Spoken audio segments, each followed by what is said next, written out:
Ah, bonjour Adélaïde. Bonjour Olivier, Et je suis à l'heure aujourd'hui. Oui, aujourd'hui je suis là, tout à l'heure. Allez, bienvenue à bord. Merci.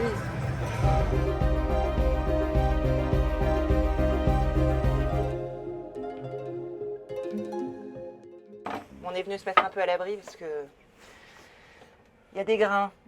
Brest, Ouais. retour à Brest. Ouais. C'est le passage du pont de l'Iroise. Est-ce que là vous le voyez? Est-ce qu'il y a une émotion particulière qui arrive à ce moment-là quand vous arrivez à Non, Brest? j'aime bien être en Bretagne. J'aime bien cette Bretagne maritime de Brest. J'aime bien cette ville.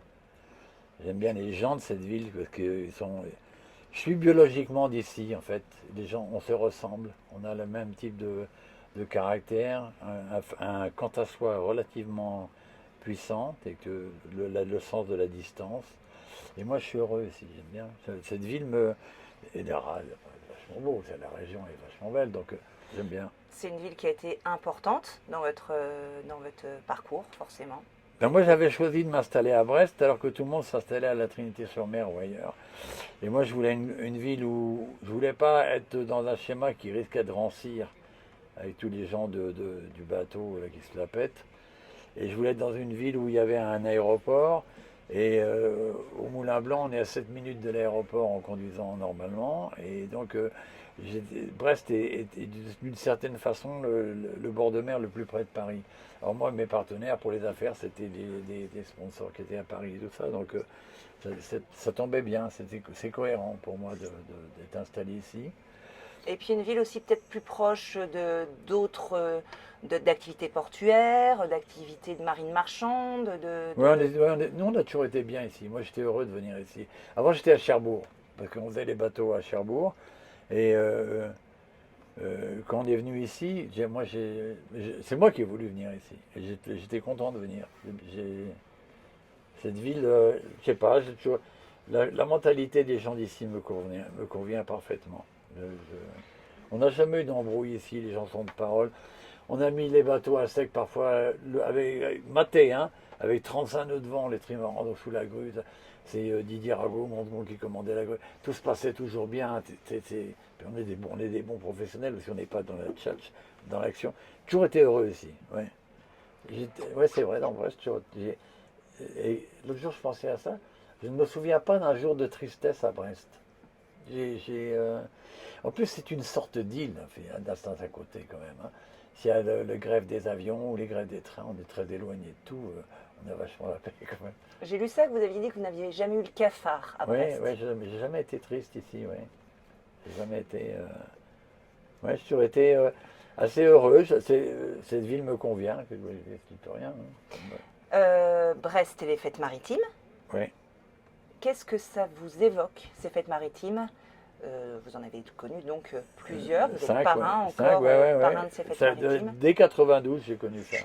Ouais. Qu'est-ce que ça peut représenter, les fêtes maritimes? J'adore ça. Pour quelle raison? Parce que d'abord, c'est une réunion de bateaux unique. Il y a des bateaux extraordinaires quand même. Dans toutes les tailles. Alors moi, j'ai toujours eu des bateaux pour courir. J'ai jamais eu des bateaux pour glander. Quoi, et, c'est comme tout, il y a des moments où on se laisse à rêver un peu devant un bateau. On dit, putain, c'est beau, j'aimerais bien en avoir un comme ça. Quoi. Mais ça ne dure que 15 secondes. Mais bien, quand je suis sur le quai des fêtes, il y a beaucoup je me dis très souvent, tiens, j'aimerais bien en avoir un comme ça. Mais c'est du fantasme pur, c'est du rêve. Mais je partage comme ça de façon courte le rêve des autres, de ceux qui les entretiennent, qui se donnent le mal de les faire. Je sais pas quoi. Et c'est vrai, il y a plein de bateaux que j'ai vus ici que je trouve charmants, ravissants, beaux, esthétiques, marins. Oui, j'aime ça, oui. Vous aimez le travail qu'il y a derrière aussi, justement, parce que vous savez, vous Non, j'aime ce qui est connaissez fait. J'aime ce qui est fait. Le travail, j'aime pas le travail. le travail qui est fait derrière pour les faire marcher, pour les faire vivre, pour les... C'est facile à faire marcher. Non, mais quand je les faire marcher, c'est les faire vivre, Entretenir. les entretenir. Oui, je trouve plus que méritant. J'ai un grand respect pour les gens. Parfois, ils sacrifient beaucoup pour garder le bateau, pour le faire vivre et tout ça. Et je trouve que c'est. D'un autre côté, ils sont souvent payés de retour parce que dans les rapports avec leur bateau ici, les gens, en fait, on se rend compte que le bateau, c'est presque un membre de la famille. C'est un peu plus que l'animal de compagnie, et c'est parce que d'abord il dure beaucoup plus longtemps que l'animal, et il est presque de la famille. C'est que il appartenait à grand-père, après on l'a eu, on l'a entretenu, les enfants ont eu leurs premières émotions, des joies dessus. C'est-à-dire que ce bateau est un prolongement d'une culture familiale, de moments heureux, de plein de belles choses. Et ils sont tous habités de ça, quelque part. Et puis il y en a qui sont. L'autre jour, j'en ai vu un, putain, tout neuf, 3 ans, mais fait magnifiquement. Je l'ai vu rentrer sous voile, là. Un Anglais qui est là-bas. Mais le bateau est magnifique, magnifique. La barre fait 7 mètres de long. Tout est bien. Et moi, je dis, ah, ben, j'aimerais bien avoir ça, mais j'ai pas le temps, j'ai pas l'argent. Puis, moi, je n'aimais que la course, donc je sais pas me promener non plus. Donc, Vous avez, en ce qui vous concerne, fait une carrière dans la course au large. ouais. Ah, allez-y, je Ouais, laisse déjà. éteindre, il n'y a pas de problème. C'est parce que vous êtes très sollicité. Je te rappelle. Oui. Voilà. Oui, voilà, c'est fait, c'est clair. Ouais. Vous auriez pu être capitaine d'une grosse unité comme le Belém ou ça ne vous aurait pas intéressé. Bon, j'ai les brevets pour. Mais Ouais, mais je crois, non, parce que le Belém, il tire pas dessus. Sinon, il n'a pas cassé un mât depuis que je n'ai le bateau. Ça veut dire qu'il tire pas sur le bateau. ça va Ah. passer vite. Mais non, il ne tire pas dessus. C'est des bateaux intéressants, mais je crois que il faut tirer dessus sur les bateaux. Si on tire pas sur les bateaux, si on les fait pas marcher au maximum, c'est pas. Si c'est pour se promener de réunions d'anciens marins et tout ça, non, c'est pas intéressant. Olivier, il y a 3 jours, donc j'étais avec, enfin on a croisé ici Charles Caudrelier. J'ai aussi eu l'occasion plusieurs fois de parler avec Thomas Coville. Je me rends compte que les marins de course au large vous gardent encore en estime, en grande estime, et que vous avez été important dans leur parcours. Ben, moi j'ai vachement. Nous, on a énormément développé. Les premiers bateaux, les premiers composites cuits, c'est moi qui les ai mis sur la mer avec Xavier Joubert et la division hélicoptère de la STA. Nous, on a été très en avance techniquement toujours. Donc, on a fait des choses que personne n'avait fait en leur prenant le risque financier. J'avais appris avec Eric, donc, que j'ai eu la chance Tabarly. oui, d'être son second pendant 8 ans, qu'il faut se donner du mal pour avancer, pour faire des choses. Et Eric, parfois, je me rappelle, on faisait des spies à tuyère à l'époque, on explosait les spies, ça correspondait à un mois de salaire du capitaine en question. Il s'en foutait parce que on savait qu'on avait donc compris que c'était pas la peine de garder ça et tout. Et j'ai toujours pensé qu'il fallait. Moi, j'ai donné toujours, voilà, sans compter et avec passion. Et les mecs qui ont la passion, ben, tous les grands bateaux d'aujourd'hui, ils héritent de ce que j'ai fait. Moi, j'étais le premier à faire avec des grands multicoques en carbone, j'étais le premier à faire plein de choses, à prendre le risque financier aussi, ouais, prendre des claques et tout ça, à prendre des coups. Mais j'ai toujours pensé que les risques étaient faits pour être pris. Il faut prendre les risques, c'est la dignité d'homme. Si on ne prend pas les risques, c'est une vie de limace, quoi. Ça n'a aucun intérêt, quoi. Vous avez plaisir à les suivre sur les tours du monde qui peuvent Moi, je ferme ma gueule, mais je regarde, oui. Je regarde. Oui, parce que le dernier, qui est la plus belle course au monde, c'est là que Villon fait un peu de peine quand même. Parfois, on dit, putain, j'aurais bien aimé faire ça.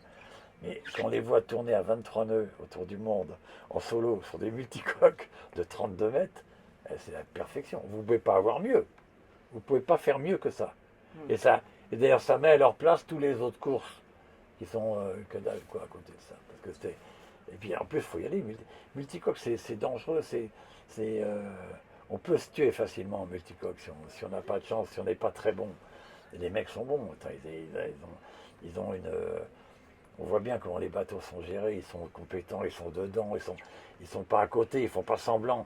Voilà, c'est vachement intéressant ce qu'ils font. Bon, oui, moi, j'ai adoré ce métier. Ouais, je crois que j'ai rien autant aimé que ça.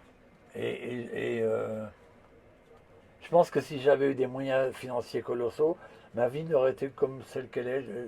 Voilà, sauf que j'aurais pas eu besoin de parler à des gens pour les sponsors, donc j'aurais parlé à personne. Mais j'aurais eu les bateaux que j'ai eus et j'aurais fait ce que j'ai fait en naviguant. Ouais. Donc, ce métier est passionnant. Et puis, il y a un truc dont on ne parle pas assez, mais c'est les sponsors qui continuent à investir dans ces bateaux-là. Ils ne prennent que des risques. hein, les Sodebo, ça. Les Rothschild, ils prennent que des risques. Ils y vont, ils mettent l'argent sur la table, ils y vont cash, on combat, c'est vachement beau quand même. Moi je trouve ça, j'ai un grand respect pour ces gens-là, j'ai un grand respect pour ces capitaines, j'ai envie ce qu'ils font, mais en fait pas trop, parce qu'en fait je suis trop vieux, puis moi je me suis bien, j'ai eu ma chance aussi, donc, mais parfois je me dis quand même ils doivent se régaler bon, je me suis régalé aussi, quoi. Votre vie aujourd'hui est principalement en Polynésie. Ouais. Vous aimez cet endroit, évidemment. Ouais.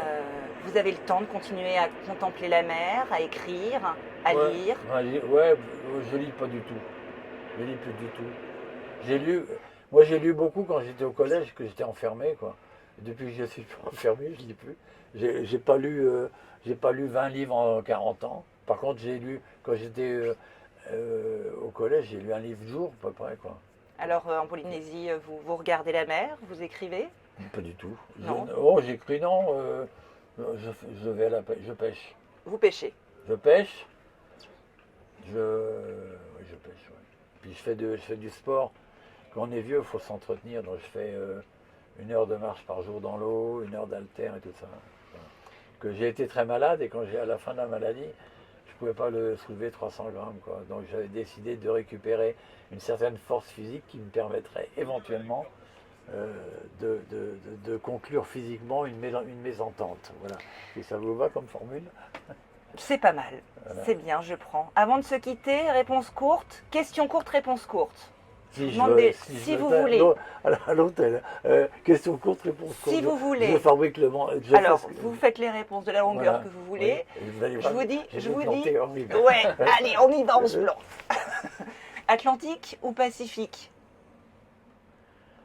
C'est pas pareil. Cette question est obscène. L'Atlantique est un océan qui se range très vite. C'est-à-dire, sur Roi, passe à Nord-Roi, la houle va suivre dans les 8 heures qui suivent. Pacifique, c'est tout à fait désordonné. Et en plus, il y a tellement de phénomènes. Sur l'Atlantique, on a dépression, anticyclone, terminé, c'est réglé. Le Pacifique, vous avez plein de systèmes et je sais pas quoi, qui fait que la mer n'est jamais rangée. Quand on a navigué ailleurs et qu'on renavigue en Atlantique, on a vraiment l'impression de naviguer sur de la moquette. L'Atlantique est simple, tout ça tourne, Pacifique, le Pacifique, l'intérêt, c'est que c'est grand, quoi. Et le fait que ça soit grand, Tahiti, c'est au milieu du plus grand océan du monde, vous avez l'impression que vous avez un peu la paix, quoi. Tabarly ou Kola? Ça n'a rien à voir. Tabarly, c'était mon patron, le collègue naviguait avec moi, donc. Mais moi, j'ai bien aimé Alain. J'ai bien aimé ce qu'il était, son enthousiasme, une forme de naïveté, une vraie gentillesse, une vraie. Et puis, je pense que la vie l'a assez maltraité, quoi, avec l'accident et tout ça. J'y pense souvent. Je me rappelle un jour, j'étais à Tahiti il y a ça une vingtaine d'années.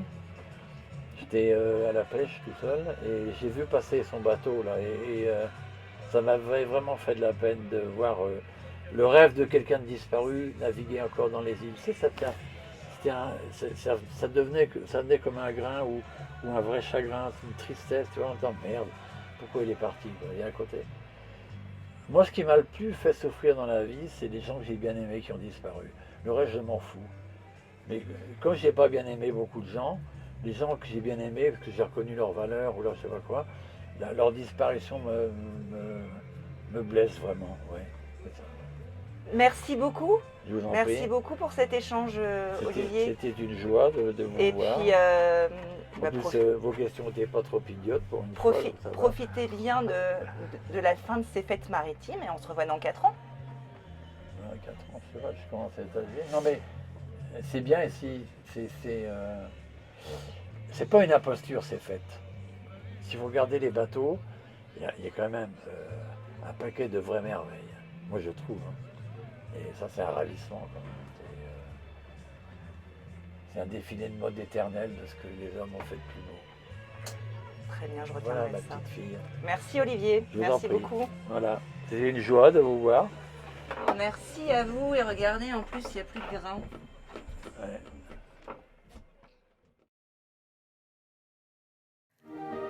Revivez les fêtes maritimes Brest 2024 ce samedi dans Littoral. Félix embarque Sophie et Arthur dans une aventure unique et magique, à terre et en mer, 6 jours de fête en immersion totale. Les fêtes maritimes Brest 2024 à revivre ce samedi à 20h40 dans Littoral et sur France.tv.